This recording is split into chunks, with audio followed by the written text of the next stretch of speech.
Last class में हमने किया था स्केलर मल्टीप्लिकेशन ऑफ मैट्रिक्स। ठीक है, आज हम डिस्कस करेंगे मल्टीप्लिकेशन ऑफ 2 मैट्रिक्स या 3 मैट्रिक्स। ठीक है, 2 या 2 से ज्यादा मैट्रिक्स अगर हो तो उनका मल्टीप्लाई कैसे करेंगे। लास्ट क्लास में हमने एक स्केलर नंबर का मल्टीप्लाई किया था किसी मैट्रिक्स में, क्लियर है। तो वो टॉपिक उतना क्लियर इंपॉर्टेंट नहीं है जो ये है। ठीक है, मैट्रिक्स मल्टीप्लिकेशन नाम से ये रहता है, या मल्टीप्लिकेशन ऑफ मैट्रिक्स, ये सबसे मेन है। क्योंकि अगर आपको इनवर्स निकालना हो या कुछ भी चीज ऐसी चीजें कैलकुलेट करनी हो, पावर निकालनी हो, वहां आपको मैट्रिक्स का मल्टीप्लाई करना नेसेसरी कंडीशन, यानी कि मैट्रिक्स पढ़ रहे हो तो मैट्रिक्स का मल्टीप्लाई करने आना चाहिए। ठीक है, और बहुत आसान है, इजी है, सभी बच्चे कर लेंगे इसको। वैसे करके आए भी होंगे जब आपने 11th क्लास में 12th क्लास में जब आप पढ़े होगे तो वहां पर कहीं ना कहीं मैट्रिक्स का मल्टीप्लिकेशन किया होगा। बट बहुत से बच्चे ऐसे हैं जिनको क्लियरली नहीं आता कैसे मल्टीप्लाई करते हैं। ठीक है, तो उस चीज को यहाँ पर हम डिस्कस करते हैं। तो सबसे पहला काम ये समझिएगा कि आपको 2 मैट्रिक्स देंगे हम। ठीक है, आपको कितने मैट्रिक्स मिलेंगे? 2 मैट्रिक्स। तो मान लीजिए एक मैट्रिक्स ए है, लेट ए कोई मैट्रिक्स है, इसको शॉर्ट फॉर्म में ए आई जे लिखते हैं, जहां पर इसका ऑर्डर मेंशन किया जाता है। मान लीजिए ये ऑर्डर m क्रॉस n का कोई मैट्रिक्स है। ठीक है, जरूरी नहीं है कि वो स्क्वायर मैट्रिक्स हो। ठीक है, ओके, चलिए कोई बात नहीं, आपको नहीं आता इसीलिए सिखा रहे, क्योंकि मुझे भी मालूम है कि बहुत से बच्चे ऐसे हैं जिनको मैट्रिक्स का मल्टीप्लिकेशन नहीं आता है। तो कोई ये बड़ा इशू नहीं है, बहुत से बच्चों को नहीं आता है। ठीक है, तो ए कोई मैट्रिक्स है जो ए आई जे के फॉर्म में रहता है ना, और ये शॉर्ट फॉर्म हो गया, और यहाँ एम और एन मेंशन किया जाता है। ये बताती है कि आई की वैल्यू 1 2 3 से लेके एम तक गई है, और जे की वैल्यू 1 2 3 से लेके एन तक गई होगी। ठीक है, तो ये जो है कोई क्या है, मैट्रिक्स ए कोई मैट्रिक्स है। सिमिलरली हमको दूसरा एक मैट्रिक्स मिलेगा बी, और वो भी कैसा लिख रहा हूं, बी आई जे टाइप का ही मैट्रिक्स होगा, और इसका जो ऑर्डर है वो n क्रॉस p होगा, मान लो। ठीक है, तो अब खास बात समझना कि किसी भी 2 मैट्रिक्स का मल्टीप्लाई कब कर सकते हैं, कब कर सकते हैं, एक कंडीशन होता है। ठीक है, उस कंडीशन को जो फुलफिल करेगा तभी मल्टीप्लाई कर सकते हो, अदरवाइज नहीं कर सकते। तो क्या चेक करना है आपको, ये चेक करना है कि अगर ए कोई मैट्रिक्स है जिसका ऑर्डर m क्रॉस n है, दूसरा एक मैट्रिक्स है जिसका ऑर्डर n क्रॉस p है, तो फर्स्ट ये चेक करना है कि फर्स्ट मैट्रिक्स का कॉलम और सेकंड मैट्रिक्स का रो अगर इक्वल है। कहानी समझ रहे हो? आपको क्या चेक करना है, ओनली फर्स्ट मैट्रिक्स का रो, सेकंड मैट्रिक्स का कॉलम।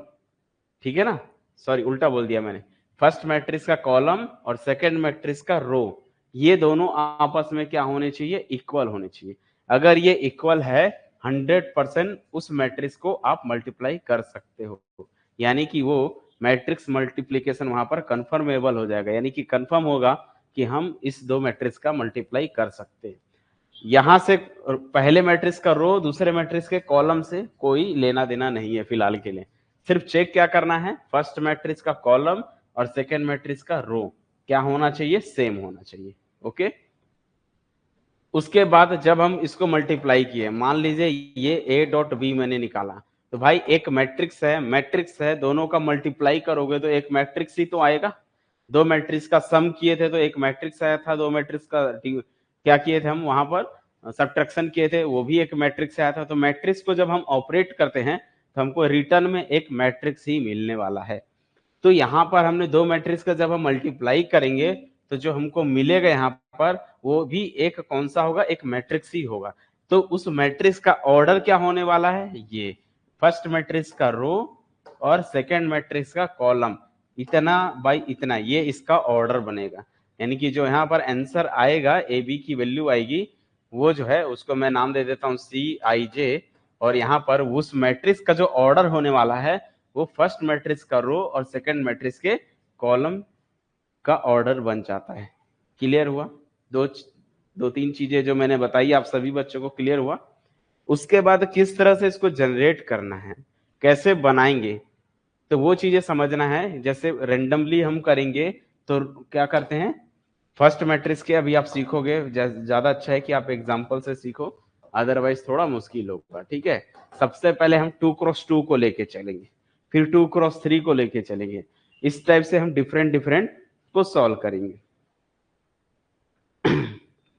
ठीक है, रिपीट करने बोल रहे हो, कोई दिक्कत नहीं। मैंने क्या कहा, अगर आपको कोई मैट्रिक्स दिया है और ए और डॉट बी निकालना है तो आपको क्या चेक करना है, सिर्फ इतना चेक करना है कि उस मैट्रिक्स, आपको ऐसा नहीं कि अंधाधुंध आपको मल्टीप्लाई करने चले जाना है। पहला काम चेक करना है कि भैया इसका मल्टीप्लाई हो भी सकता है कि नहीं हो सकता है।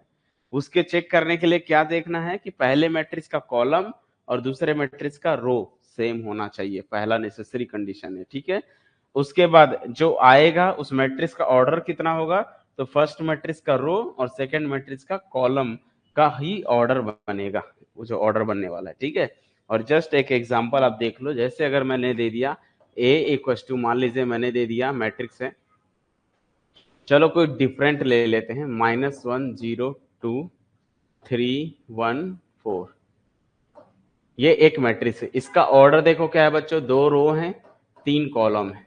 ठीक है, तो जो मुझे एक दूसरा कोई मैट्रिक्स देगा और मुझे प्रोडक्ट करना है, तो एटलीस्ट मैंने क्या बताया, पहले मैट्रिक्स का कॉलम देखना है, कॉलम कितने हैं 3, तो इसका रो मिनिमम 3 होना चाहिए। 3 से कम या 3 से ज्यादा होगा नहीं होगा मल्टीप्लाई। तो आपको यहाँ पर मिनिमम कितने होने चाहिए, मतलब नेसेसरी कंडीशन है कि जो सेकंड मैट्रिक्स है उसका रो 3 होने चाहिए। ठीक है, तो जैसे 1 2 -1 3 1 0 और -1 2 5, आप कॉलम बढ़ा सकते हो, कोई दिक्कत नहीं है, क्योंकि मैंने बताया था कि फर्स्ट मैट्रिक्स का क्या कॉलम, सेकंड मैट्रिक्स का रो सेम होना चाहिए। ठीक है, तो इसको आप चाहो तो और बढ़ा सकते हो इसको। ठीक है, जैसे हम दे देते हैं 1 0 1 ऐसा। अब इसका ऑर्डर क्या है बच्चों, 3 रो है। ठीक है, कॉलम कितना है 4 है। अब देखिए ये मैट्रिक्स 2x3 का था, वो मैट्रिक्स 3x4 का है। क्या चेक करना है, इस मैट्रिक्स का कॉलम इस मैट्रिक्स का रो सेम है, तो बिल्कुल इस मैट्रिक्स को आप मल्टीप्लाई कर सकते हो। तो हम यहाँ पर a डॉट बी निकालेंगे, तो a डॉट बी, अब आपको ऑर्डर मालूम होना चाहिए कि जो आएगा उसका ऑर्डर क्या होगा। तो इसका ऑर्डर देखो, ये 2 है और इसका 4 है, यानी कि 2x4 का मैट्रिक्स बनेगा। तो 2x4 का जो मैट्रिक्स बनेगा वो इस तरह से बनेंगे, तो 2 इधर बनेंगे, 4 कॉलम तक जाएगा, 2 रो रहेंगे 4 कॉलम रहेंगे। ठीक है, और कैसे मल्टीप्लाई करना है, किस तरह मल्टीप्लाई करना है, इस चीज को समझना आप। सबसे पहले इस रो को पकड़ोगे, ये रो में जितने भी एलिमेंट है, तो रो का एलिमेंट हम कॉलम से करते हैं। ठीक है, ऐसा। तो आपको ये जो 3 एलिमेंट दिख रहे हैं 1 2 3, यहाँ के कॉलम से मिलेगा 1 2 3 ऐसा। तो इस लाइन का मल्टीप्लाई इससे करना है और ऐड करते चले जाना है। ठीक है, तो बता सकते हो क्या आएगा, -1 × 1 करना है, माइनस, अभी मैं फिलहाल के लिए पूरा लिख रहा हूँ। ठीक है, नेक्स्ट टाइम से हम डायरेक्ट मल्टीप्लाई करके लिखेंगे। तो -1 × 1 करना है, बीच में प्लस लगाना है, दिख रहा है कि नहीं दिख रहा है, थोड़ा और बड़ा लिखते हैं। ठीक है, ताकि और क्लियरली दिखाई दे आप लोग को। तो ये जो है हम a डॉट बी निकालेंगे, तो a डॉट बी जब निकालेंगे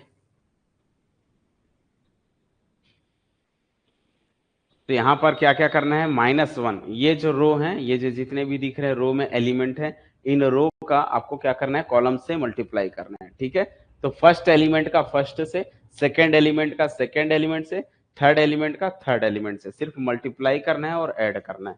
तो यहाँ पर अगर हम देखेंगे तो क्या आएगा, -1 × 1 होगा, -1 × 1 फर्स्ट एलिमेंट टू फर्स्ट, फिर प्लस लगाना है, फिर 0 इंटू क्या करना है, सेकंड एलिमेंट, सेकंड एलिमेंट कौन है 3, और फिर प्लस लगाना है 2 × -1 करना है, 2 × -1 करना है। ये लाइन समझ में आई आप लोग को, ये लाइन समझ में आया आप लोग को कैसे मल्टीप्लाई करना है।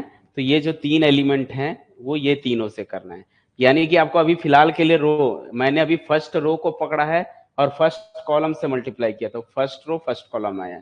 अभी इसी को रो को मैं सेकंड कॉलम के साथ मल्टीप्लाई करूंगा। ठीक है, तो सेकंड मल्टीप्लाई के साथ करोगे तो क्या आएगा, अब देखो इसी रो को सारे कॉलम के साथ करना है। तो ये फर्स्ट रो फर्स्ट कॉलम किया, तो फर्स्ट रो फर्स्ट कॉलम में आया, फर्स्ट रो ही रहेगा, सेकंड कॉलम आएगा, तो सेकंड कॉलम में इसको मल्टीप्लाई करोगे, तो सेकंड कॉलम यहां से स्टार्ट करते हैं मान लो, तो क्या है -1 इंटू 2 करेंगे, तो क्या लिखेंगे -1, थोड़ा बीच में गैप देना, -1 इंटू 2 ऐसा, फिर प्लस 0 इंटू 1 करेंगे, प्लस लगाया 0 इंटू 1 किया, और फिर प्लस लगाया 2 इंटू 2 किया, 2 इंटू 2 किया, यानी कि इधर आपको ऐसे एलिमेंट आगे बढ़ रहे हैं, वहां से एलिमेंट नीचे उतरना है, ठीक है। जैसे मैंने बताया -1 इंटू 2 किया, फिर 0 इंटू 1 किया, और 2 इंटू 2 किया, यानी कि इधर के 3 एलिमेंट और कॉलम के 3 एलिमेंट से अलग अलग टर्म से करोगे, ठीक है। ये हुआ सेकंड, अभी मैंने किसके साथ किया, ये सेकंड कॉलम के साथ किया, तो ये सेकंड कॉलम में उतर गए, ठीक है। लेकिन फर्स्ट रो ही चल रहा है क्योंकि मैं फर्स्ट रो का ही मल्टीप्लाई कर रहा हूं। इसके बाद अब आते हैं हम लोग थर्ड एलिमेंट में, थर्ड कॉलम में। जब हम थर्ड एलिमेंट से मल्टीप्लाई करेंगे तो ये कौन सा है, देखो फर्स्ट रो का थर्ड कॉलम है, तो यहां पर भी आएगा थर्ड कॉलम में, फर्स्ट रो के थर्ड कॉलम में ही आएगा, ठीक है। कैसे मल्टीप्लाई करना है, फर्स्ट एलिमेंट फर्स्ट कॉलम के रहेगा, ठीक है। जैसे यहाँ -1 है, यहाँ -1 है, तो यहाँ पर आएगा -1 इंटू -1 ऐसा, प्लस लगाया, उसके बाद यहाँ 0 है, यहाँ पर भी 0 है, तो 0 इंटू 0, प्लस लगाया 2 इंटू 5 किया, 2 इंटू 5, तो ये थर्ड कॉलम में उतर गए। इसी को आपको फोर्थ कॉलम के साथ करना है मल्टीप्लाई, तो ये फोर्थ कॉलम के साथ हो जाएगा, तो ये चलो फोर्थ कॉलम के साथ मल्टीप्लाई करेंगे, तो यहाँ के 3 एलिमेंट इन 3 एलिमेंट से मल्टीप्लाई होके यहाँ आएगा, ठीक है। तो क्या आएगा -1 इंटू 1, ठीक है, तो -1 इंटू 1, उसके बाद 0 इंटू 0, ये प्लस रहेगा बीच में, और 2 इंटू 1, तो ये आएगा +2 इंटू 1 ऐसा। ये आपका हो गया कौन सा, फर्स्ट रो कंप्लीट। फिर जब आप सेकेंड रो में आओगे, सेम मल्टीप्लाई करना है सेकेंड रो से, फर्स्ट कॉलम का सेकेंड कॉलम के साथ, थर्ड कॉलम के साथ, फोर्थ कॉलम के साथ, और उसको आपको सेकेंड रो में लिखना है। जैसे सेकेंड रो में मैं आता हूं, अब 3 1 4 का मल्टीप्लाई करना है, 3 1 4 का मल्टीप्लाई 1 3 -1 के साथ करना है। तो पहला एलिमेंट फर्स्ट के साथ, सेकंड का सेकंड के साथ, थर्ड का थर्ड के साथ, तो क्या आएगा बच्चों 3 इंटू 1, तो यहाँ लिखूंगा 3 into 1, plus 1 into 3, 1 into 3, plus 4 into -1, 4 into -1। Check करना है कि आपने सही किया है या रॉन्ग किया है, तो ऊपर के एलिमेंट देखो, यहाँ पर राइट साइड में क्या है 1 3 -1, नीचे भी 1 3 -1 ही आएगा। अब 3 1 4 का सेकंड कॉलम के साथ मल्टीप्लाई कर दो, तो जब आप सेकंड कॉलम के साथ मल्टीप्लाई करोगे तो आएगा आपका 3 इंटू इधर का 3, उधर का 2, 3 into 2, plus 1 into 1, plus 4 into 2, 4 into 2। समझ आ रहा है ना, जहां समझ में ना आए फिर से पूछ लोगे, ठीक है। 3 1 4 का ही मल्टीप्लाई करेंगे -1 0 5 के साथ, ठीक है। तो फर्स्ट एलिमेंट फर्स्ट के साथ, तो 3 इंटू -1, ये 3 इंटू -1, प्लस लगाना है बीच में 1 इंटू 0, 1 इंटू 0, प्लस लगाना है 4 इंटू 5 ऐसा। तो अगर मैं आपसे पूछो बताओ ये कौन सा है, तो आप देखो ये सेकेंड रो है और ये थर्ड कॉलम है, तो हमने सेकेंड रो को थर्ड कॉलम के साथ मल्टीप्लाई किया है, तो यहां पर आएगा। सिमिलरली अभी सेकेंड रो का मैं फोर्थ कॉलम के साथ करूंगा तो फोर्थ कॉलम पर आएगा, तो फोर्थ कॉलम में आएगा तो क्या लिखेंगे, उसको लिखते हैं 3 1 4 है 1 0 1 के साथ, तो 3 into 1, plus 1 into 0, plus 4 into 1, 4 into 1, ठीक है। और इसको वापस से क्या लिखोगे, आप सिंपल कर लो, ये कितना होगा -1, ये कितना हो गया 0, ये कितना हो गया -2, तो -2 -1 मिलके -3 हो जाएगा ऐसा। ये कितना हो जाएगा -2, ये 0, ये 4, तो 4 -2 कितना होता है बच्चों, 4 -2 2 होता है, ठीक है। यहाँ पर -1 इंटू -1 क्या हो जाता है +1, ये 0, ये 10, तो 10 + 1 11, यहाँ पर आएगा 11। यहाँ पर आएगा -1 इंटू 1 -1, ये 0, ये 2, तो 2 -1 कितना होता है 1 आ जाएगा ऐसा। नीचे सेकंड रो में आते हो तो 3 3 और -4, तो 6 -4, 6 में से 4 गया बच्चों 2 होता है। यहाँ पर 3 2 जा 6 और ये 1 और ये 8, तो 6 + 1 + 8, तो 6 4 2 जा 8 है ना, तो 8 + 1 9, 9 + 6 9 6 15, ठीक है। उसके बाद यहाँ से आएगा -3, ये 0, ये 20, तो 20 में से 3 गया, आपका आएगा 17, और लास्ट में आएगा 304 यानी कि 7। क्या सभी को क्लियर हुआ? इस तरह से मल्टीप्लाई होगा। अच्छा, इसका ऑर्डर देख लो क्या आया, तो इसका रो कितने हैं? 2, इसके कॉलम कितने थे? 4, इसलिए ये 2/4 का बनेगा, ये 2 × 4 का बनेगा। क्लियर है? समझ में आया? यस या नो? जल्दी बताओ भाई, कमेंट करो, तभी तो हम समझेंगे कि हाँ अभी सभी बच्चों को क्लियर हो गया है। अगर हमने मान लीजिए कोई छोटा सा मैट्रिक्स दिया हूं, -1 3 8 4, और एक दूसरा मैट्रिक्स है बी जिसका एलिमेंट्स हैं 2 7 8 1, ओके, तो कैसे मल्टीप्लाई करना है अब यहां पर समझना। इस ये जो है 2 × 2 का है, ये भी 2 × 2 का है, तो इस मैट्रिक्स का कॉलम, इस मैट्रिक्स का रो सेम है, तो मल्टीप्लाई तो होगा, बट ये टोटली सेम है, तो सेम ऑर्डर का है, तो ये बन जाएगा, तो हम यहां से ए बी निकालेंगे, ठीक है। तो 2 × 2 का ही बनने वाला है।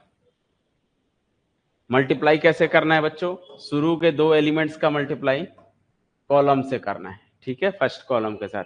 याद रखना, फर्स्ट एलिमेंट का फर्स्ट एलिमेंट के साथ, सेकंड एलिमेंट का सेकंड एलिमेंट के साथ।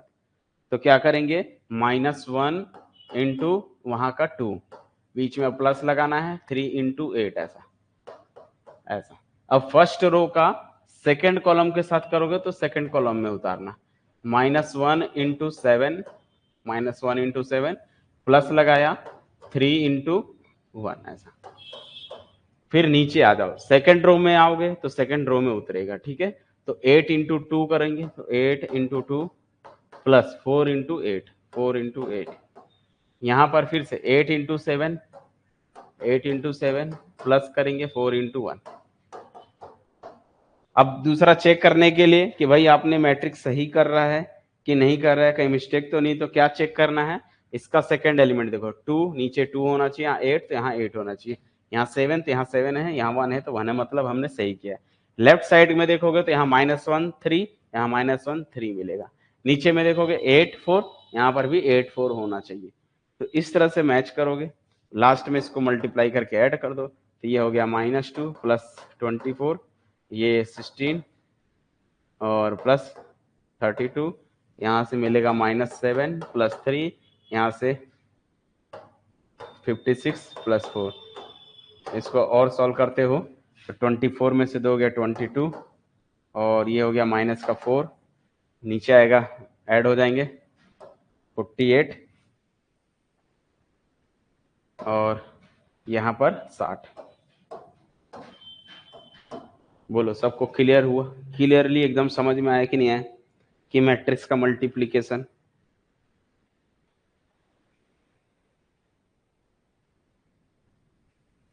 बोलो। अब ध्यान देना, अब अगर आपको मैट्रिक्स का मल्टीप्लाई करने आ गया तो इसके बाद कुछ प्रॉपर्टीज हैं। क्या प्रॉपर्टीज है? कि इन जनरली कुछ प्रॉपर्टीज बता देते हैं। प्रॉपर्टीज,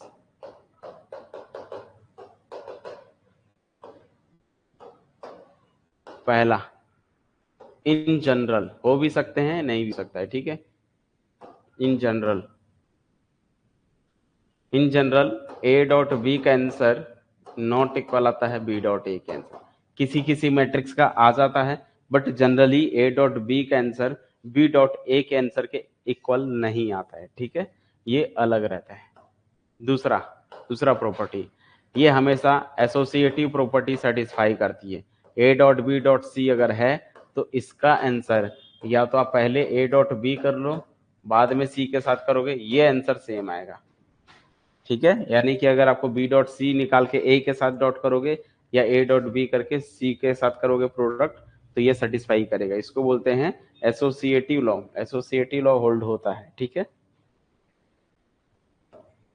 तीसरा प्रॉपर्टी, कि अगर हमको ए की पावर कुछ निकालनी है, मान लो ए की पावर एम निकालना है, तो हम क्या कर सकते हैं? ए की पावर जो भी पावर होगी उससे एक कम इंटू ए से कर देंगे, तो ये जो है ए की पावर m कैलकुलेट हो जाएगी।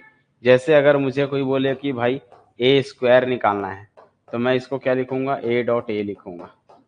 अगर कोई बोलता है कि ए क्यूब निकालना है, अगर आपको कोई बोले ए क्यूब निकालना है, तो आपको क्या करना पड़ेगा, पहले ए स्क्वायर निकालना पड़ेगा, फिर उसका ए के साथ प्रोडक्ट करना पड़ेगा, तभी ए क्यूब मिलेगा। तो पावर अगर निकालनी होगी तो इस तरह से कैलकुलेट करके सॉल्व करोगे, ठीक है।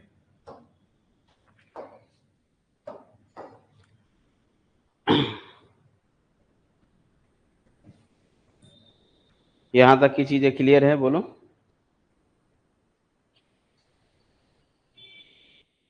नेक्स्ट प्रॉपर्टी है, कौन सा ये हो गया, 4, फिफ्थ फिफ्थ प्रॉपर्टी, कि कभी भी ए डॉट बी प्लस सी के साथ अगर करते हो तो ये डिस्ट्रीब्यूटिव प्रॉपर्टी होल्ड होता है।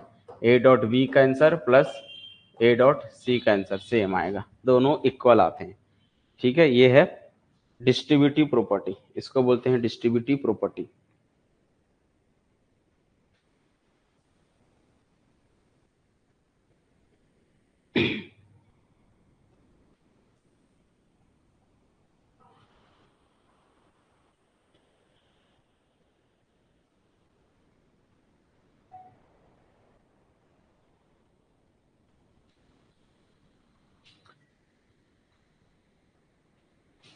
साइमेट्रिक एंड स्क्यू साइमेट्रिक उसको करेंगे, टेंशन मत लो, उसको भी करेंगे, बट अभी जो जरूरी है उसको कराना है, क्योंकि साइमेट्रिक फिर स्क्यू साइमेट्रिक और भी बचे हैं, है ना, स्पेशल टाइप ऑफ मैट्रिक्स बचा है, उसको कराएंगे।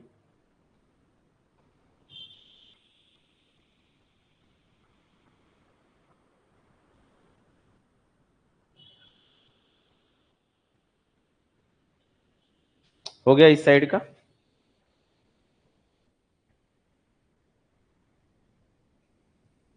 अगर हो जाए तो ये सब प्रॉपर्टी है, ये याद रखनी है, ठीक है। 6 प्रॉपर्टी कहती है कि अगर आपको ए डॉट बी का होल स्क्वायर कैलकुलेट करना है, तो आपको क्या करना है, रिवर्स ऑर्डर से करना है। पहले बी का स्क्वायर निकालना है और फिर डॉट ए का स्क्वायर करना है। आपके पास दो मेथड है, या तो पहले ए डॉट बी निकाल लो और फिर ए डॉट बी का होल स्क्वायर करो, या तो आप क्या कर सकते हो, पहले बी स्क्वायर फिर ए स्क्वायर का प्रोडक्ट करोगे, रिवर्स ऑर्डर में जाता है, ठीक है। नहीं, वो फोकस ऑटोमेटिक ले लेता है, चेक करेंगे नेक्स्ट में, ठीक है। तो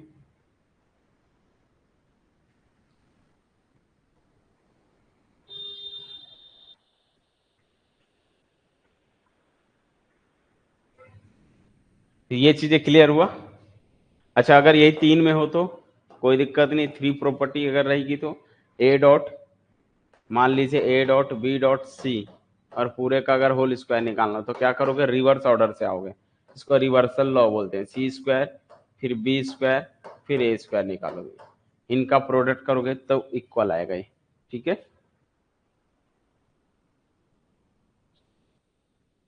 याद रखना, ये हमने पढ़ा था अलजेब्रा में कि ए प्लस बी का होल स्क्वायर का फॉर्मूला, जो बच्चे सभी याद करके आए हैं कि भाई ए का स्क्वायर होता है प्लस 2ab होता है, फिर बी स्क्वायर लिख सकते हो, ठीक है, यही होता है ना, 2ab प्लस बी का स्क्वायर। बट मैट्रिक्स में ये फेल हो जाता है, मैट्रिक्स में ये नॉट इक्वल आता है, ठीक है। वो नंबर्स के लिए, रियल नंबर्स के लिए सेटिस्फाई करेगा, या नंबर्स की कैटेगरी में जा रहे हो तो ये सेटिस्फाई करता है, बट मैट्रिक्स की दुनिया में ये सेटिस्फाई नहीं करता है। ए प्लस बी का होल स्क्वायर नॉट इक्वल होता है A square plus 2ab plus B square के। सिमिलरली माइनस वाला भी, अगर यहाँ माइनस होगा तो यहाँ पर भी माइनस जो होगा, -2ab होता है, तो वो भी नॉट इक्वल होता है, ठीक है। यहाँ पर हम मैट्रिक्स में, याद रखना, डायरेक्ट कोई फॉर्मूला नहीं अप्लाई कर सकते, जो आपने नंबर्स के लिए पढ़ा है वो अप्लाई नहीं करना मैट्रिक्स में, ठीक है। आपको पूरा उसको सिंप्लीफाई करना है। तो अगर कोई पूछे सर अगर ए प्लस बी का होल स्क्वायर पूछेगा तो कैसे करेंगे, तो भाई ए प्लस बी का अगर होल स्क्वायर पूछ रहा है, ध्यान से समझना इस बात को, अगर आपसे कोई पूछ रहा है कि भाई ए प्लस बी का होल स्क्वायर निकाल के दिखाओ, तो आपको क्या करना है, ए प्लस बी का होल स्क्वायर अगर दे रहा है तो इसको 2 बार लिखोगे, जो रूल के ए स्क्वायर क्या सिखाया था, ए डॉट ए, वैसे ए प्लस बी का होल स्क्वायर क्या होगा, A plus B dot A plus B, ऐसा करोगे। फिर ये डिस्ट्रीब्यूटिव प्रॉपर्टी सेटिस्फाई करता है तो इसका मल्टीप्लाई करोगे, तो A dot A plus A dot B,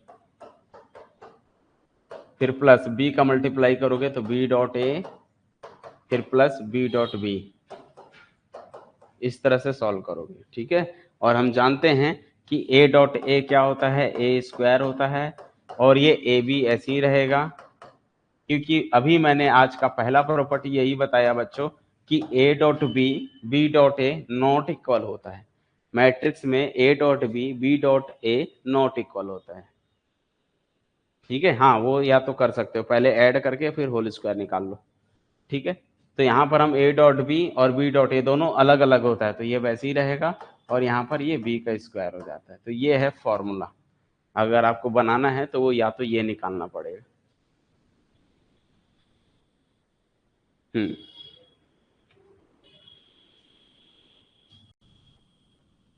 clear हुआ?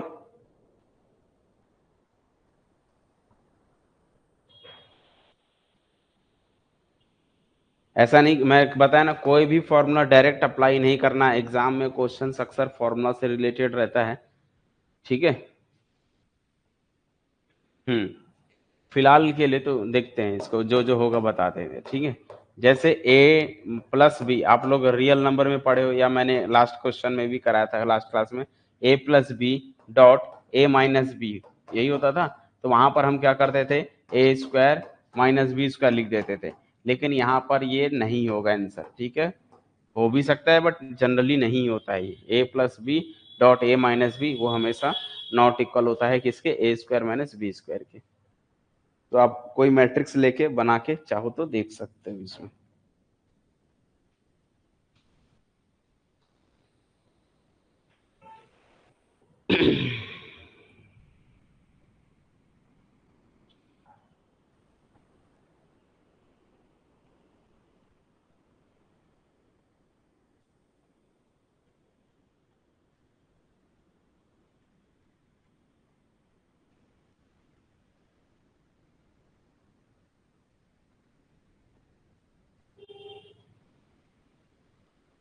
इसमें एक कंडीशन है कि ये दोनों अगर इक्वल हो जाते हैं, मतलब अगर ए डॉट बी और बी डॉट ए अगर इक्वल हो जाते हैं, तो आप इसको लिख सकते हो A square plus two A B plus B square. तो आपको क्वेश्चन में मेंशन करेगा कि A dot B and B dot A are same, तब आप ऐड कर सकते हो, ठीक है। हर जगह नहीं कर सकते।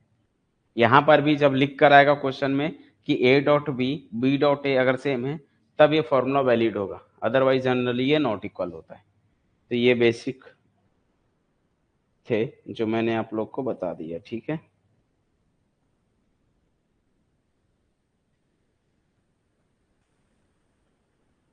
जैसे एक क्वेश्चन को डिस्कस करते हैं। क्वेश्चन नंबर 1 लिखा हुआ, विच of the following statement, which of the following statements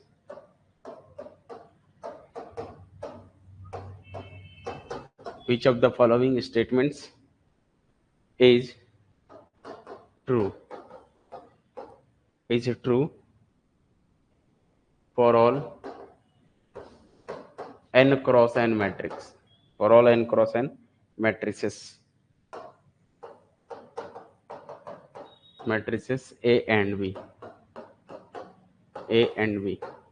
और यहाँ पर ऑप्शन दिया हुआ है, पहला ऑप्शन है, फर्स्ट ऑप्शन है a माइनस बी का whole square equal A square minus two A B plus B square. दूसरा ऑप्शन है A plus B A minus B equal A square minus B square. तीसरा option है A square B square equal A B B. और चौथा option है कि A dot B का whole square equal A square B square. बताओ कौन सा ऑप्शन करेक्ट है इसमें? क्वेश्चन लिखा है which of the following statement is true for all n cross n matrices A and B. इसका मतलब ए और बी दोनों n क्रॉस n का मैट्रिक्स है, स्क्वायर मैट्रिक्स है। तो आपको बताना है कि इनमें से कौन सा करेक्ट आंसर है। ओके, तो कौन सा ऑप्शन बोल रहे हो आप लोग? थर्ड। क्यों ऐसा? First, second and fourth option क्यों नहीं? फॉर्मूला तो पहली बात अप्लाई नहीं होगा, बट क्वेश्चन में अलग से मेंशन कर दिया कि मैट्रिक्स आपका स्क्वायर मैट्रिक्स है। मैट्रिक्स स्क्वायर मैट्रिक्स है, एन क्रॉस एन बोल दिया ना, मतलब स्क्वायर मैट्रिक्स है। बट फिर भी मैं आप लोग को अभी हिंट दे चुका हूं कि वो स्क्वायर हो या कुछ भी हो, कोई लेना देना नहीं है। कभी भी फॉर्मूला डायरेक्ट ट्रू नहीं होता है, तो ये तो कभी नहीं हो सकता है, ये कभी नहीं हो सकता, ठीक है, ये भी कभी नहीं हो सकता। अब अच्छा, ये कैसे चेक करेंगे कि ये सेटिस्फाई है, सही है या रॉन्ग है? वही चीज बोल रहा हूँ। तो इसको चेक करना पड़ेगा ना, ए स्क्वायर बी स्क्वायर की वैल्यू ये होती है, तो कैसे अप्लाई करेंगे बताओ? 1 2 4 जनरली तो नहीं है, ठीक है, 1 2 4 तो जनरली नहीं है।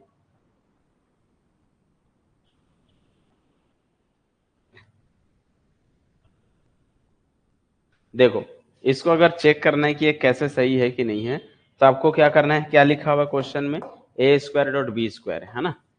इसका हम क्या कर सकते हैं यहाँ पर, देखो A square dot B square को चेक करना है कि क्या वो A dot A B dot B के इक्वल आएगा। तो यहाँ पर हम बोल सकते हैं, वेरी गुड। तो ए का स्क्वायर मतलब क्या होता है, A dot A dot B का स्क्वायर मतलब होता है बी डॉट बी, ठीक है। तो ये एक मैट्रिक्स है, ये एक मैट्रिक्स है, सब मैट्रिक्स है। तो यहाँ पर तो हम चाहें तो इसको मल्टीप्लाई कर सकते हैं ना, बीच के आगे पीछे बाद में करेंगे, क्या दिक्कत है? तो इसको ए डॉट बी लिख सकते हैं। तो वही तो ये बोल रहा है कि ए डॉट ए बी और बीच में बी, तो बीच वाले में आपस में मल्टीप्लाई ही तो करना है ना। तो मल्टीप्लाई करने का कोई रूल थोड़ी है कि आपको सिर्फ लास्ट के दो से शुरुआत करनी है या स्टार्टिंग के दो मल्टीप्लाई करनी है, लास्ट के भी बीच के भी दो मल्टीप्लाई कर सकते हो, ठीक है, कोई दिक्कत ही नहीं है इसको। हाँ, वो एसोसिएटिव भी होता है, वहां से भी सॉल्व करोगे तो आ जाएगा, ठीक है।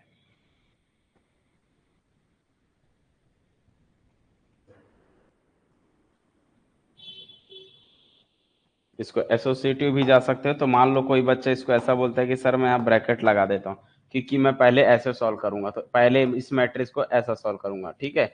उसके बाद बोलता है कि भाई मैं इसको पहले लास्ट में सॉल्व करूंगा, कोई दिक्कत नहीं, कर ले। तो यहाँ पर एसोसिएटिव लगा देगा, ये दोनों को मल्टीप्लाई करो या इसके साथ मल्टीप्लाई करो, तो वो ये ए डॉट बी बन जाएगा और बी बाहर हो जाएगा, ठीक है। उसको कर सकते हो, कोई दिक्कत नहीं, तो एसोसिएटिव भी लगा सकते हो, वही है, एसोसिएटिव से ही आया है। तो हम बोल सकते हैं कि कौन सा करेक्ट आंसर होगा इसका, fourth option, third option correct है, ठीक है।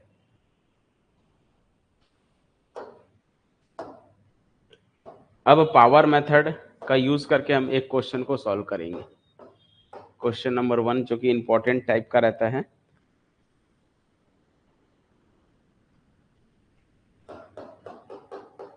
Fill in the blanks.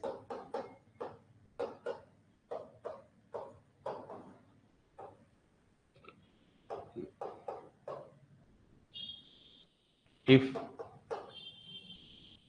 A equals to 4 3 0 -4, ठीक है, ये एक कोई मैट्रिक्स है। देन आपको बताना है कि ए की घात 50 जो मैट्रिक्स बनेगा वो क्या बनेगा।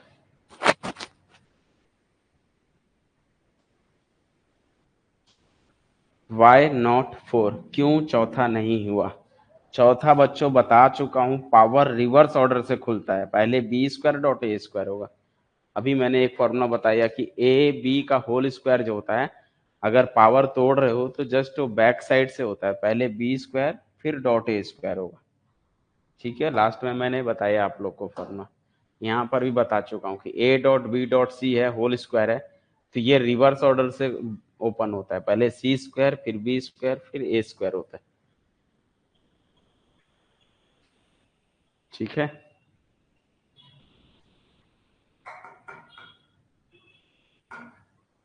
देखो यहाँ पर लिखा हुआ है A dot B dot C पूरे का होल स्क्वायर, तो क्या करते हैं C square dot B square dot A square करते हैं। ठीक है, इसको ट्राई कर पाओगे? क्या बोल रहा है इस क्वेश्चन को? ए मैट्रिक्स दिया हुआ है, ए की पावर 50 फाइंड करना है। अभी एक मेथड सिखाऊंगा, उसके बाद एक और मेथड सीखेंगे। जब आगे हम अच्छे अच्छे मैट्रिक्स को कवर करेंगे ना, तो साथ में आपको एक शॉर्टकट ट्रिक सिखाऊंगा। अभी वो शॉर्टकट ट्रिक काम नहीं आएगा, क्योंकि अभी हमने थ्योरेटिकल वर्ड पढ़ा ही नहीं है। जब हम कुछ और थ्योरी को कवर कर लेंगे, तो उसके बाद इसका शॉर्टकट आप लोग इजी तरीके से बना सकते हो। ठीक है, बट अपने पास तो A49 निकालना पड़ेगा ना। ए का डिटरमिनेंट निकाल कर सॉल्व कर सकते हैं क्या? नहीं, बाल की खाल मत निकालो आप। मैट्रिक्स दिया है तो मैट्रिक्स ही सॉल्व करेंगे, डिटरमिनेंट्स निकाल कर सॉल्व करने की आवश्यकता नहीं है। ठीक है, डिटरमिनेंट्स जस्ट एक ऑपरेशन, डिटरमिनेंट्स अपने आप में एक ऑपरेशन है। जैसे एडिशन ऑपरेशन है, प्लस ऑपरेशन है, डिवाइड ऑपरेशन है, मल्टीप्लाई ऑपरेशन है, वैसे ही डिटरमिनेंट भी एक ऑपरेशन है। तो मैट्रिक्स का ऑपरेशन करके डिटरमिनेंट्स निकाल के आप उसकी पावर नहीं बता सकते। ठीक है ना, क्योंकि आपको मैट्रिक्स दिया हूं तो आंसर भी एक मैट्रिक्स में लाओगे ना, और डिटरमिनेंट्स अपने आप में एक नंबर आता है, तो नंबर से डिटरमिनेंट्स नहीं बनेगा ये। ठीक है,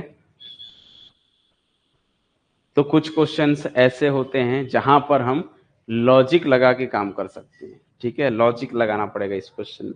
अब अभी मैं लॉन्ग कट वाला लॉजिक लगा रहा हूं। ठीक है, सब में 50 का मल्टीप्लाई,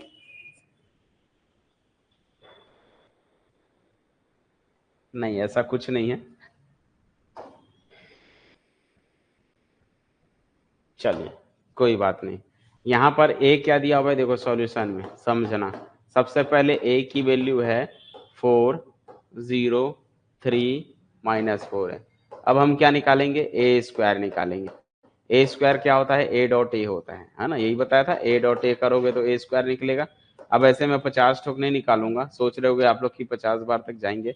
50 तक जाने की जरूरत नहीं है। 4, 0, 3 -4, इसका मल्टीप्लाई करोगे किसके साथ? फिर से अगेन 4, 0, 3 -4 के साथ। अब आप चाहो तो डायरेक्ट मल्टीप्लाई कर सकते हो। ठीक है, नहीं वो सब दिमाग नहीं लगाना है आपको। तो आपको क्या करना है? इसका मल्टीप्लाई करना है, नॉर्मल मल्टीप्लाई करो भाई, क्या आएगा? कैसे करना है डायरेक्ट करूंगा मैं थोड़ा सा। ठीक है, जैसे इस लाइन का मल्टीप्लाई ऐसे करते तो 4 × 4 16, 0 × 3 0, तो सिर्फ 16 आएगा यहाँ पर। 4 × 0 0 0 × 4 0 0 आने वाला है। 3 × 4 कितना आएगा? 12। फिर -4 × 3, मतलब इस लाइन का ऐसे मल्टीप्लाई करोगे तो 3 × 4 -4 × 3 0 बन जाएगा। फिर 3 × 0 0 हो गया, -4 × -4 16 आ गया। तो हमने ए निकाला 4, 0, 3 -4 था, ए स्क्वायर निकाला तो 16 0 0 16 आया। अब क्या निकालेंगे? ए क्यू निकालो। सभी निकालने की जरूरत नहीं है, कुछ लॉजिक मिल जाएगा आप लोग को। ठीक है, अब आते हैं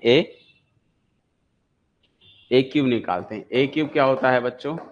ए का स्क्वायर डॉट ए, और ए स्क्वायर कितना आया था? 16 0 0 16 डॉट ए कितना था? 4 0 3 -4, इसके साथ मल्टीप्लाई करो। जब आप इसके साथ मल्टीप्लाई करोगे तो क्या मिलेगा? देखो, जब हम मल्टीप्लाई करेंगे, अब ये डायगोनल में है, इसको बोलते हैं डायगोनल मैट्रिक्स। यही तो इसीलिए तो सिखा रहा था। अब ये क्या बन चुका है? Diagonal matrix. और डायगोनल मैट्रिक्स का मल्टीप्लाई किसी भी मैट्रिक्स के साथ मल्टीप्लाई करोगे तो डायगोनल में ही आएगा। ठीक है, तो यहां से हम क्या बोल सकते हैं? तो 16 × 4 64 होता है, 0 × 3 0 हो जाएगा। फिर इसका करोगे फर्स्ट का इससे, तो 16 × 0 0 × 0, ये डायगोनल में ही अब आएंगे। 0 का 0, 16 × 3 करोगे। ठीक है, तब क्या मिलेगा आपको? तो 0 × 4 0 हो गया, 16 × 3 48 है ना, 16 3 48। फिर 0 इंटू 0 16 इंटू 4 करोगे तो माइनस का 64। तो लॉजिक समझना है आपको कि a का पावर 3 में क्या आ रहा है, a की पावर 2 में क्या आ रहा है, a में क्या आ रहा है। तो जितने ऑड वाले आएंगे, ऑड वाले में यहाँ नंबर आ रहा है, इवन वाला पूरा डायगोनल मैट्रिक्स बन रहा है। और इसी के बाद अगर हम, नहीं ऐसा नहीं है कि यहाँ पर नहीं है, देखो स्क्वायर इवन वाला पूरा डायगोनल आएगा। जैसे 2 वाला है ना किए थे तो ए स्क्वायर डायगोनल में आया, 3 में नंबर आ गया, फिर 4 निकालोगे तो फिर वो उसी तरीके से आएगा डायगोनल में। तो आपको क्या करना है,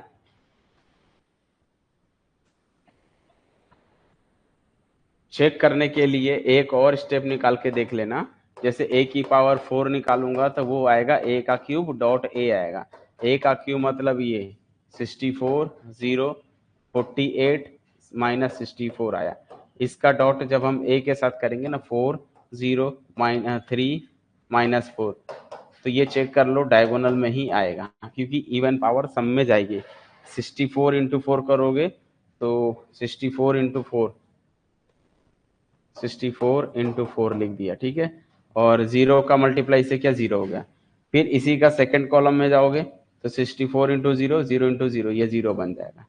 यहाँ पर करो 48 इंटू 4 और माइनस 64 इंटू 3, मल्टीप्लाई करके देख लो सेम आएगा, और वो कट के माइनस में जीरो हो जाएगा, ठीक है। 48 इंटू 4 कर लो और 64 इंटू 3 करोगे, ये जीरो आ जाएगा, और लास्ट में 64 इंटू 4 आएगा। तो इससे लॉजिक समझ में आ रहा है कि जो इवन पावर है, ठीक है। अब थोड़ा सा यहाँ लॉजिक समझना, इसको मैं लिख सकता था बच्चों 4 का स्क्वायर, इसको भी लिख सकता हूँ 4 का स्क्वायर। तो हमने 2 पे निकाला तो 4 का स्क्वायर, 4 का स्क्वायर आ रहा है। 4 बार में निकाले हैं तो ये जो बन गया 64 इंटू 4, ये 4 का क्यूब है ना, 4 की पावर 4 है, और ये 4 की पावर 4 है। मतलब जितनी पावर है, देखो 4 था तो 4 आए हैं, हमने 2 किया था तो 2 आया था। तो लॉजिक समझ रहे हो। अब हमारा पावर कितनी है, ए की पावर 50 है। तो ए की पावर 50 होने से हम डायरेक्ट लॉजिक लगा सकते हैं कि हमने क्या लॉजिक देखा कि ए जो ए स्क्वायर जब निकाला तो यहाँ पर आया 4 का स्क्वायर 0 0 4 का स्क्वायर आया। ओके, फिर हमने ए की पावर 4 निकाला तो हमें क्या मिला, 4 की पावर 4 0 0 4 की पावर 4 मिल रहा है। तो ये जब हम आगे बढ़ेंगे 2 4 6 तो ए की पावर 50 पर आओगे तो ये बनने वाला है 4 की पावर 50। जितनी पावर है उतना आएगा, ये जीरो आएगा, ये जीरो आएगा, 4 की पावर 50 आएगा। समझ आया लॉजिक, बोलो।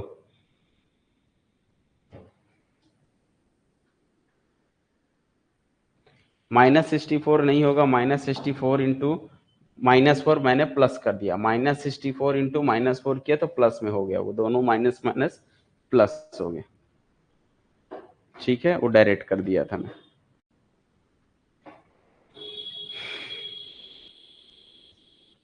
तो समझ आया। तो इस तरह से कुछ क्वेश्चंस को लॉजिक लगाना पड़ता है, लेकिन हम हर क्वेश्चन पे ऐसे लॉजिक लगाएंगे ना तो हमारा जो है मिशन फेल हो जाएगा। तभी हमने जो है कई सारे मैट्रिक्स नहीं पढ़े हैं। जब हम उस मैट्रिक्स को पढ़ेंगे, इस क्वेश्चन को मुझे याद दिलाना कि मैं ऐसा एक क्वेश्चन बोला था कुछ, किसको हम शॉर्टकट तरीके से करेंगे और उसको डिस्कस करेंगे वहां पर, ठीक है। सिखाऊंगा मैं इसका शॉर्टकट वर्जन जो कि बहुत आसान है, ठीक है। चलो एक क्वेश्चन दे रहे हैं आपको, आप इसको सॉल्व करो। ए की वैल्यू दी हुई है,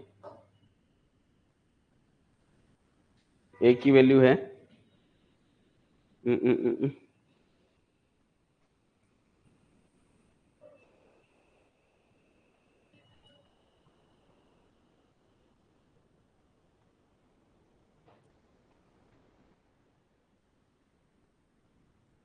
0 आयोटा माइनस आयोटा 0, ठीक है। ये दिया हुआ है, और कोई दिया हुआ है, then the value of then the value of A की पावर 40, वैल्यू ऑफ ए की power 40।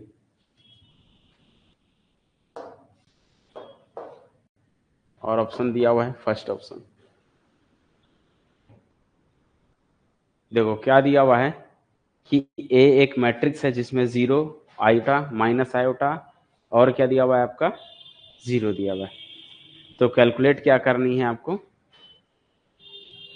Then the value of a की पावर 40 कैलकुलेट करनी है, ठीक है।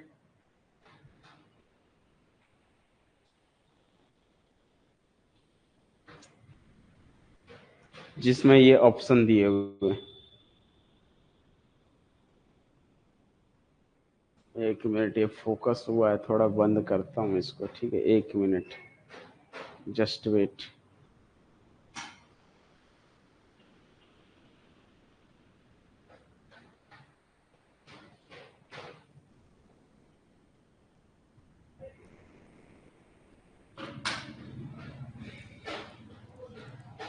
अभी भी हो जा रहा है।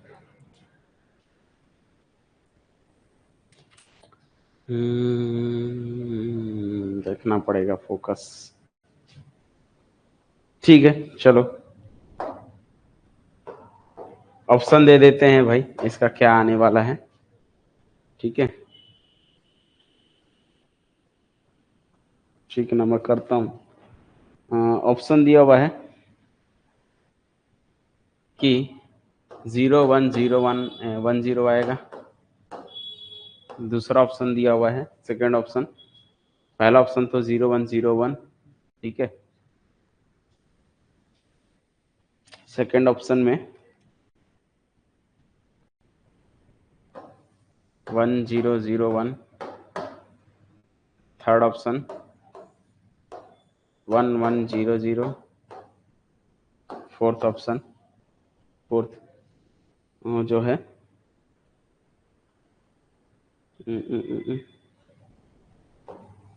-1 1 0 -1। वो एक्चुअल में ऑटो फोकस आज पता नहीं क्यों हो रहा है, ऑफ तो है, ऑटो फोकस ऑटोमेटिक ले रहे हैं।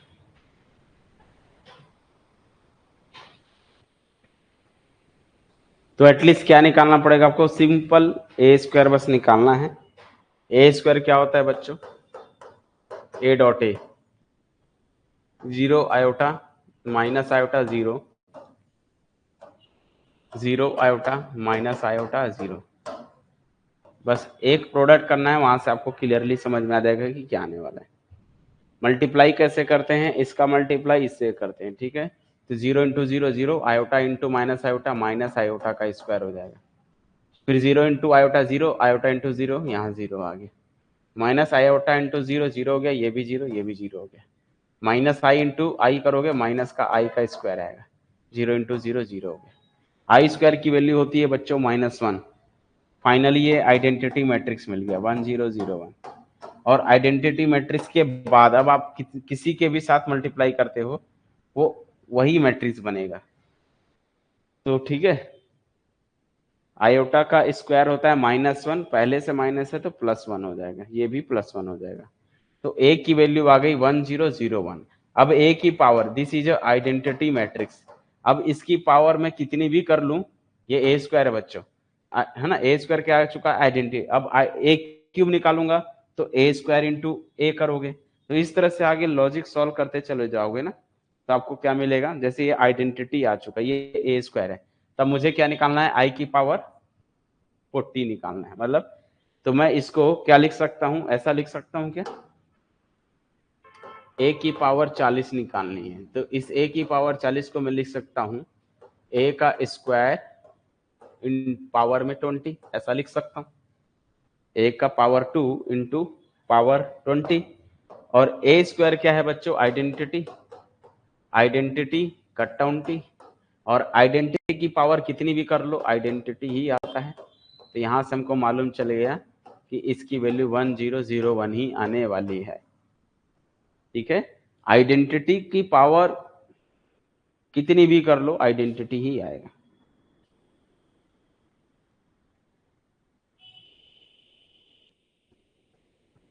आई का क्या है,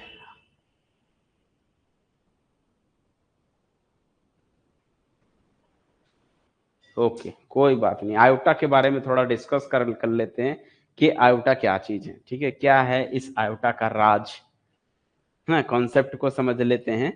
कई बच्चों को थोड़ा सा शायद समझ नहीं आता होगा कि क्या है आयोटा, ठीक है। मैं बताता हूँ, उसका बेसिक जड़ बताता हूँ, कहाँ से आया आयोटा, क्यों नाम दिए इसको आयोटा, क्यों आई स्क्वायर की वैल्यू होती है -1, ये सारी चीजें 5 मिनट में इसको डिस्कस करके खत्म करते हैं। फिर कभी जीवन में नहीं भूलोगे कि अच्छा हाँ अब आयोटा समझ में आ गया। ठीक है। सुनो इधर, सबसे पहला काम, आयोटा का जन्म कब हुआ, आयोटा की जरूरत क्यों पड़ी। ठीक है, थर्ड सेम में था, ओके ठीक है कोई बात नहीं, थर्ड सेम में था ना। चलिए थर्ड सेम में आप लोग बच्चों पढ़े हो ना सभी लोग। क्या कोई बता सकते हो आप लोग मुझे कि 1 प्लस आयोटा में और 1 माइनस आयोटा में कौन सा नंबर बड़ा है, बता सकते हो। 1 प्लस आयोटा और 1 माइनस आयोटा में कौन सी वैल्यू बड़ी है, कौन सी वैल्यू छोटी है। आप लोग कमेंट में ऐसा बताओ, फर्स्ट वाला बड़ा है या फर्स्ट वाला छोटा है, स्मॉल है। इस तरह से कमेंट करनी है। वेरी गुड, क्लास 11th में था, 7 चैप्टर में पढ़े थे, वेरी गुड। क्लास 11 से पढ़ते आए हो आप, सोच लो कॉम्प्लेक्स नंबर। सेकंड बड़ा है, फर्स्ट छोटा है। दो बच्चे अलग अलग कमेंट किए हैं, एक बच्चे ने कहा कि सेकंड बड़ा है, ठीक है, एक बच्चे ने कहा फर्स्ट स्मॉल है। ओके ओके ठीक है ठीक है ठीक है ठीक है।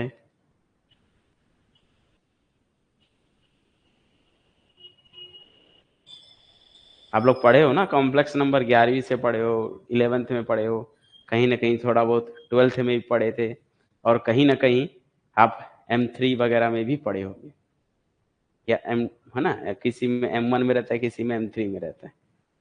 ठीक है, बट आप लोग को नॉलेज के लिए एक बात बता दूं कि यहाँ पर कोई भी नंबर बड़ा छोटा नहीं है, दिस इज नॉट कंपेरेबल। किसी भी दो कॉम्प्लेक्स नंबर का कंपैरिजन हो ही नहीं सकता, कौन बड़ा है कौन छोटा कुछ भी नहीं बता सकते। इक्वल तो अलग बात है, इक्वल तो सेम टू सेम दिखना चाहिए तब मैं इक्वल बोलूंगा। 1 plus iota is equal to 1 plus iota, जब दोनों रियल और इमेजिनरी सेम है तभी इक्वल होते हैं। बट किसी भी दुनिया के कोई भी दो complex number are not comparable, किसी भी दो कॉम्प्लेक्स नंबर का आप कंपेरिजन कर ही नहीं सकते। ठीक है ना, बात समझ में आई। तो ये दोनों कौन बड़ा है कौन छोटा मैं बता ही नहीं सकता फिलहाल के लिए, क्योंकि वो कॉम्प्लेक्स नंबर है। कॉम्प्लेक्स नंबर बड़ा छोटा नहीं होता है, रियल नंबर होता है कौन बड़ा है कौन छोटा है। रियल नंबर सिर्फ आप बता सकते हो, लाइक एक रियल लाइन में मैंने दे दिया -10 या मैंने दे दिया 3 और मैंने दे दिया 15, तो अब बोलो कौन छोटा है कौन बड़ा, दिख रहा है रियल नंबर में वो आगे बढ़ रहा है, इसलिए हम बता सकते हैं कि ये बड़ी वैल्यू है ये छोटी वैल्यू है, क्योंकि रियल लाइन में रियल लाइन होती है।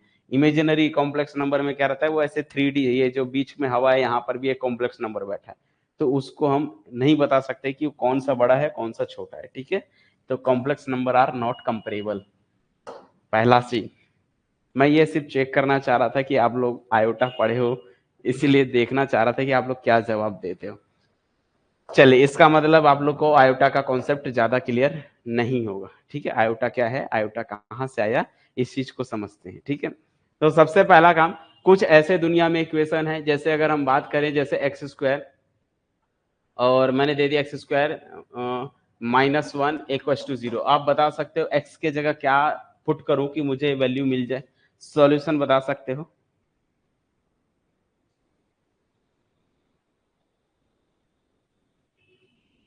जल्दी बताओ, एक्स के जगह क्या पुट करूं कि मुझे 0 मिल जाए, सॉल्यूशन बताओ, इस इक्वेशंस के सॉल्यूशन बताओ।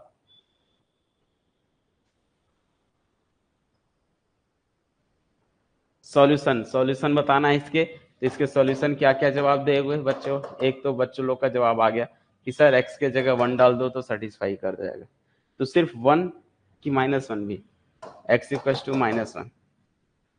ओके, तो दुनिया में ऐसे इक्वेशंस के सॉल्यूशन तो मिल गए, और this is a real number, ये रियल सॉल्यूशन, इसको बोला जाता है बच्चों रियल सॉल्यूशन है। लेकिन जब इक्वेशन जनरेट कर रहे थे लोग, तो कुछ वैज्ञानिक लोगों ने कुछ रिसर्च किया, उसने देखा कि कुछ इस तरह के इक्वेशन अगर आ जाए हमारे पास तो हम क्या करेंगे। अब बताओ एक्स के जगह क्या वैल्यू पुट किया जाए, रियल नंबर। मैंने कहा एक्स के जगह ऐसा रियल नंबर बताइए जो इसको सेटिस्फाई करता हो, इसका सॉल्यूशन बता दीजिए। एक्स के जगह हम कौन सी वैल्यू पुट करें कि इसको सेटिस्फाई करे। और x कोई रियल नंबर होना चाहिए। मैंने कहा रियल नंबर होना चाहिए। तो आपका जवाब आएगा ऐसा दुनिया में कोई रियल नंबर है ही नहीं जिसका स्क्वायर करूंगा वो हमेशा क्या हो, निगेटिव मिलेगा, क्योंकि ये पॉजिटिव है तो यहाँ निगेटिव चाहिए। तो दुनिया में ऐसे कोई रियल नंबर एग्जिस्ट ही नहीं है जो इस इक्वेशन को सेटिस्फाई करे। फिर किसी ने दिमाग लगाया बाद में, बोला एक है, कौन सा? वो बोला कि भाई अगर हम x के जगह क्या पुट कर दे अगर हम x के जगह अंडर रूट में -1, और उसने सोचा कि भाई -1 का स्क्वायर मतलब अंडर रूट का अगर हम स्क्वायर करते हैं तो जो रूट के अंदर है वही वैल्यू आती है। तो उसने सोचा कि भैया अगर हम अंडर रूट -1 का होल स्क्वायर करेंगे तो 100% ये एक निगेटिव नंबर मिलेगा, जो कि रूट हटेगा तो ये -1 +1 हो जाएगा और ये 0 मिल जाएगा। बोला ठीक है, बोल दिया कि भैया ये सॉल्यूशन है। कौन सॉल्यूशन है? सॉल्यूशन कौन है? अंडर रूट में सॉल्यूशन कौन हो गया? अंडर रूट में -1 इज ए सॉल्यूशन। बट बाद में फिर एक लॉजिक आ गया। क्या लॉजिक आया? कि रूट के अंदर में हम कभी भी निगेटिव तो लिखते नहीं है, हमेशा पॉजिटिव लिखते हैं। तो बोला कोई बात नहीं भैया, ये रियल नंबर नहीं है, इसको एक उसने नया नाम दे दिया। बोलता है कि चलो ये रियल नंबर नहीं है, इसको हम एक नया नाम दे देते हैं, जिसको क्या बोलते हैं? I means iota. उसने बोला इसको ये एक रियल नंबर तो नहीं है, लेकिन इसको हम एक नया नाम दे देते हैं, जिसका नाम रख दिया उसने क्या? आयोटा नाम रख दिया। तो उसने बोला अगर हम इसका स्क्वायर करेंगे तो -1 मिलेगा, तो इसका भी स्क्वायर करोगे तो आपको आयोटा स्क्वायर। तो जनरली हम लोग यही यूज करते आए हैं अब तक कि आयोटा का स्क्वायर मतलब अंडर रूट में -1 होता है। तो उसने क्या सीखा कि हम कुछ ऐसे भी इक्वेशंस हैं जिनको सेटिस्फाई करने के लिए हमको कोई रियल नंबर ना मिले, तो वहां पर हम इमेजिनरी सोच सकते हैं, और इमेजिनरी के लिए हम आयोटा वर्ड यूज करते हैं। क्लियर हुआ?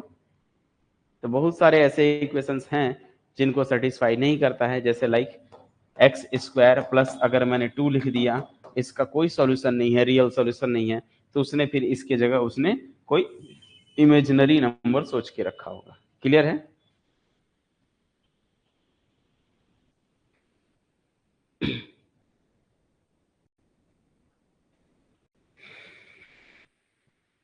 क्लियर है?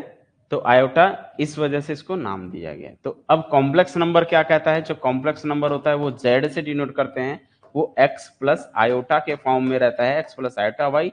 जहां ये रियल नंबर है, ये रियल नंबर है, बट इसको real x real of Z part बोलते हैं, इसको इमेजिनरी पार्ट बोलते हैं। ठीक है? और यहाँ पर हम ऐसे नंबर्स बना सकते हैं, जैसे जेड इक्वल टू 2 + 3 आयोटा, फिर जेड इक्वल टू -1 + आयोटा। इस टाइप से नंबर्स को हम जनरेट कर सकते हैं। ठीक है? दूसरी चीज की मैंने बताया कि भाई ये कंपेरेबल क्यों नहीं होता है। कोई पूछ सकता है कि भाई क्यों नहीं है, तो आपको बता दूं, ये एक्स से 1 है, ये 1 आयोटा है, मीन्स यहाँ 1 है, ये दोनों को कंबाइन करोगे तो यहाँ जो नंबर आएगा इसको बोलते हैं 1 + आयोटा नंबर बोलते हैं। क्या बोलते हैं? 1 + आयोटा नंबर बोलते हैं। ठीक है? तो ये एक इमेजिनरी नंबर है। तो हम इसका क्या निकालते हैं? बीच में डिस्टेंस निकालते हैं। इसका डिस्टेंस मीन्स इसका मॉड निकालते हैं। तो मॉड निकालते हो तो हम क्या करते हैं? इनके बीच में एंगल देखते हैं, तो इसको रोटेट करके निकाला जाता है। तो यहाँ से कुछ एंगल बनाते हुए आ रहा है, मान लो 45 डिग्री का कोण बनाते आ रहा है। फिर इसी को हम एक्स एक्सिस से, रियल एक्सिस से इसको एक बार ऐसे रोटेट करके वापस ला सकते हैं, तो एक एंगल बन सकता है। तो इसका जो है ओरिजिन के साथ मूव बहुत टाइम होता है, यानी कि इसको 3 बार 4 बार, क्योंकि 360 + थीटा हम जानते हैं कि 360 प्लस थीटा, 360 + थीटा जो है वो थीटा ही बनती है ना? मतलब इस टाइप से रहता है। तो सिर्फ 45 डिग्री या 360 + 45 डिग्री इस तरह से करते जाओगे तो वो रिपीट आपको देते जाएगा। तो हम बोल सकते हैं कि 1 + आयोटा, यानी कि यहाँ तक पहुंचने के लिए बहुत सारे डिफरेंट डिफरेंट पाथ हैं, जिससे हम एग्जैक्ट डिस्टेंस कैलकुलेट नहीं कर सकते। इसीलिए किसी भी दो कॉम्प्लेक्स नंबर का कंपैरिजन भी नहीं कर सकते, कौन बड़ा है कौन छोटा है। ठीक है?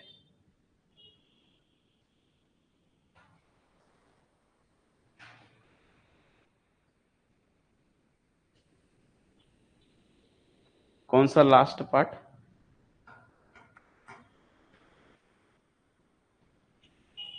मैट्रिक्स की बात कर रहे हो? कहाँ की बात कर रहे हो? ये वाला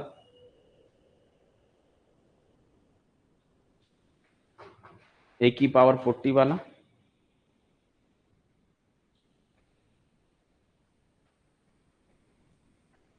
ए की पावर 40 वाला। ओके, हमने क्या किया यहाँ पर देखो, ए का हमने ए दिया हुआ था, मैंने क्या निकाला, ए स्क्वायर पहले निकाला। ए स्क्वायर कैसे निकालते हैं, ए डॉट ए है, इसका आप मल्टीप्लाई करो जैसे मैंने सिखाया है, उसका मल्टीप्लाई करोगे तो माइनस आई स्क्वायर मिलेगा, यहाँ 0 0, यहाँ माइनस आई स्क्वायर मिलेगा। और आयोटा का स्क्वायर क्या होता है, आयोटा का स्क्वायर की वैल्यू होती है -1, तो ये बनेगा -1, और पहले से माइनस है तो प्लस हो जाएगा, तो +1 आ जाएगा, ये भी +1 आ जाएगा। ठीक है, आयोटा का की वैल्यू की जगह -1 या +1 दोनों लिख सकते हैं क्या, नहीं वो नहीं लिख सकते, सिर्फ -1 लिखते हैं। आयोटा का स्क्वायर क्या होता है, ऑलवेज -1 होता है, इसको प्लस या माइनस नहीं लिख सकते। ठीक है, आयोटा स्क्वायर की वैल्यू हमेशा क्या होती है, -1 ही होती है। तो यहाँ पर इसको सॉल्व किया तो -1 और फिर माइनस प्लस हो जाएगा। ये कौन, ए स्क्वायर की वैल्यू क्या मिल चुकी है, आइडेंटिटी मिल चुकी है। फिर मुझे क्या चाहिए, ए की पावर 40 चाहिए, तो ए की पावर 40 में हमने तो ए स्क्वायर निकाल चुका है, तो ए स्क्वायर के फॉर्म में कैसे लिख सकते हैं इसको, ए स्क्वायर इंटू 20 लिख सकते हैं, है तो 40 ही, और ए स्क्वायर की वैल्यू कौन है, आइडेंटिटी।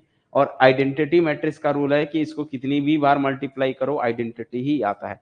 तो आइडेंटिटी की पावर 20 मतलब आइडेंटिटी इंटू आइडेंटिटी करते जाओगे, बार बार आपको आइडेंटिटी ही मिलेगा। तो यानी कि आई की पावर कितनी भी कर लो, आई ही बनने वाला है। तो यहां से हम बोल सकते हैं कि इसका आंसर कौन सा होगा, 1010, जो कि एक आइडेंटिटी मैट्रिक्स को देता है। क्लियर है, बोलो सभी बच्चों को क्लियर हो गया।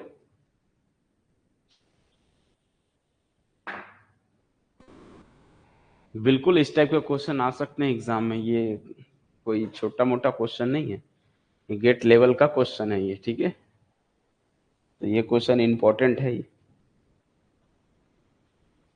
तो इस तरह से आप लोग को मल्टीप्लिकेशन मैट्रिक्स का समझ में आया कि नहीं आया, ये बताओ।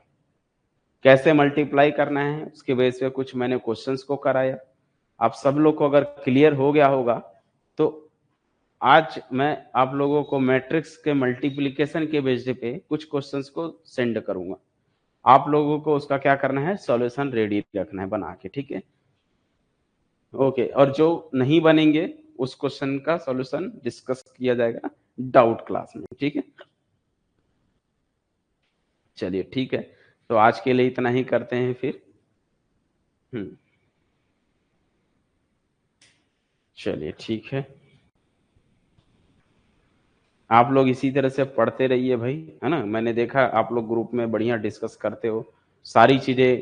तो आप लोग, कई क्वेश्चन ऐसे होते हैं जिनको मुझे बताने की जरूरत नहीं पड़ती है, कोई ना कोई बता देता है, सॉल्व करके बता दे। मैं देखता हूँ, ऐसा नहीं कि आप लोग का मैसेज नहीं देखता हूँ, मैसेज देखता हूँ। हाँ, किसी बच्चे ने बता दिया और कहीं मिस्टेक है तो उसने बता भी देता है, अगर वो नहीं बताता तो फिर मैं उसको बता देता। ठीक है, तो इसी तरह से आप लोग जो है प्रॉपर तरीके से स्टडी करते रहो। ठीक है, जहां प्रॉब्लम आएगा मैं तो खड़ा हूं ना उसके लिए।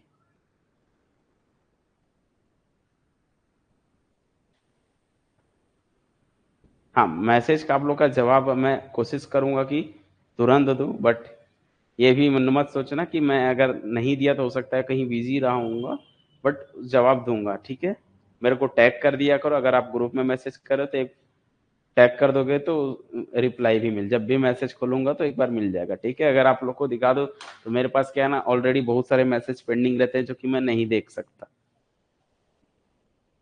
डाउट क्लासेस में इंटीग्रेट, बिल्कुल बिल्कुल, जो आप बोलोगे वो देख लेंगे। ठीक है, अगर आप देख सकते हो तो देख लो। 5343 मैसेज व्हाट्सएप में देख लो, पेंडिंग मैसेजेस मैंने अभी तक खोल के नहीं देखा है। तो वही बता रहा हूँ ना, मेरे पास बहुत सारे मैसेज आते हैं, मैं रिप्लाई नहीं दे सकता, बट कोशिश करता हूँ अपने ग्रुप के माइनिंग के खास तौर पे सभी बच्चों का मैं रिप्लाई करूँ। ठीक है, बहुत सारे मैसेज रहते हैं पेंडिंग हैं, सबके मैंने देखे ही नहीं बहुत सारे। तो टैग करके भेजोगे तो मेरे को दिख जाएगा, जब भी व्हाट्सएप खोलूंगा तो हाँ मुझे दिख जाएगा कि कोई मुझे टैग किया है। ठीक है, तो उसका जो है हम उसको रिप्लाई जरूर दे देंगे। ठीक है, डिफरेंशियल इक्वेशन के क्वेश्चन में डाउट है। देखिए, डिफरेंशियल इक्वेशन तो अभी हम लोग नहीं डिस्कस कर रहे हैं, है ना। जिसको नंबर चाहिए भाई, व्हाट्सएप में हम ग्रुप में ऐड हैं। आज मैंने वो भी डाला है क्या, एक, कि भाई आज की क्लास कब है कब नहीं, वो सब डालते हैं। तो वहां से आप लोग देख सकते हैं, मेरा नंबर निकाल सकते हैं, ग्रुप में तो हूं ना मैं आप लोग के ग्रुप में।